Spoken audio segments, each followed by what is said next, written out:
Asambleísta María Soledad Vela.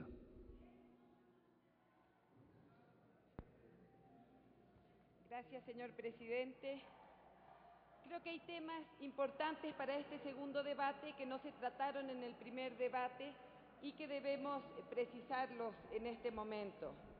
Primero, es necesario que dentro del marco de acuerdos internacionales relacionados a la educación, recordemos que hay algunos de carácter vinculante, como son el Pacto Interamericano de Derechos Económicos y Sociales, la Convención de los Derechos del Niño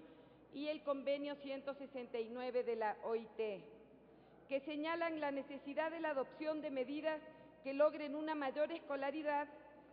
Si bien la situación ha cambiado en los últimos años en el Ecuador, esto no es suficiente, pues todavía hay exclusión en la escolaridad y hay en ciertos momentos en los cuales esta exclusión está marcada por la pobreza, por el género, la condición física o por vivir en determinados sectores o zonas o pertenecer a culturas diferentes. En este sentido, vemos permanentemente cómo las chicas que se quedan embarazadas muchas veces deben dejar los centros de estudios para poder asumir su rol como madres. Esto, sumado a que si bien en el Código de la Niñez y en la Constitución se señala la prohibición de discriminar a las estudiantes embarazadas, en el ámbito educativo esto todavía persiste. Basta consultar a las juntas de protección de niñez cuántos casos se presentan en el Ecuador, siendo nuestro país uno de los países con más altos índices de embarazo adolescente, noticia que vimos reflejada también en la provincia de Manabí el martes 7 de diciembre, en la cual se determina que en el Hospital Verdi Ceballos de Puerto Viejo, de cada 10 embarazos, 7 son de adolescentes. Si bien la propuesta trae artículos la prohibición de discriminación de las adolescentes embarazadas, queda descubierto la necesidad de que exista dentro de la malla curricular el tema de la educación sexual y reproductiva, que esté no solamente dirigida a los estudiantes y a las estudiantas, sino también a los padres y madres de familia. Concordando con esto, también se debe incorporar como derecho de las y los estudiantes el derecho a la educación sin discriminación de las mujeres por su estado de gestación. Sobre este punto me permito señalar que en el proyecto se desvincula de la educación a la educación sexual y reproductiva, aspecto que se debe incorporar necesariamente. En relación al artículo 48 del informe, es necesario se tome en consideración el artículo 42 del Código de la Niñez y Adolescencia, el cual garantiza que los niños, niñas y adolescentes con discapacidades tienen derecho a la inclusión en el sistema educativo, en la medida de su nivel de discapacidad. Todas las unidades educativas están obligadas a recibirlos y a crear los apoyos y adaptaciones físicas, pedagógicas, de evaluación y promoción adecuados a sus necesidades. La Constitución en el artículo 46 señala que el Estado adoptará, entre otras, las siguientes medidas que aseguren a las niñas, niños y adolescentes. Atención preferente para la plena integración social de quienes tengan discapacidad.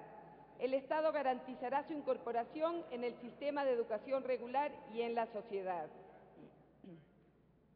En la redacción del artículo 48 se menciona a la educación especial. Se está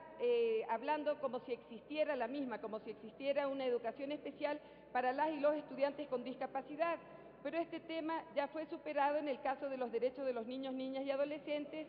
tanto en la Constitución como en el Código de la Niñez y Adolescencia. En tal sentido, es preciso garantizar su incorporación en la educación regular,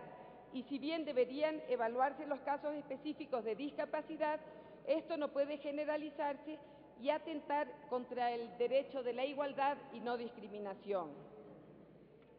También en el proyecto presentado, cuando se habla de las juntas de resolución de conflictos, hay que señalar que estas tienen dos niveles, distritales y regionales. Estas juntas tienen como función la resolución de conflictos en el sistema educativo con respecto a derechos, obligaciones y principios educativos que se expresan en la ley, las controversias que se den entre los directores y maestros, las controversias con respecto a ascensos y destituciones, con respecto al pensum y al sistema curricular. Deja la sensación de que con respecto a las juntas de resolución de conflictos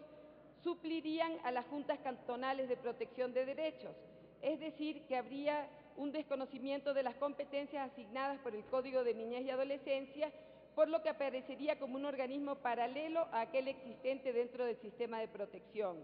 situación que debe ser aclarada en la normativa, pues no podemos desconocer la función de las juntas de protección como parte del sistema de protección integral y más bien deberían coordinar con estas últimas.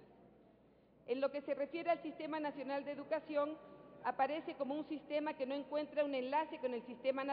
Nacional de Protección Integral de Niños, Niñas y Adolescentes,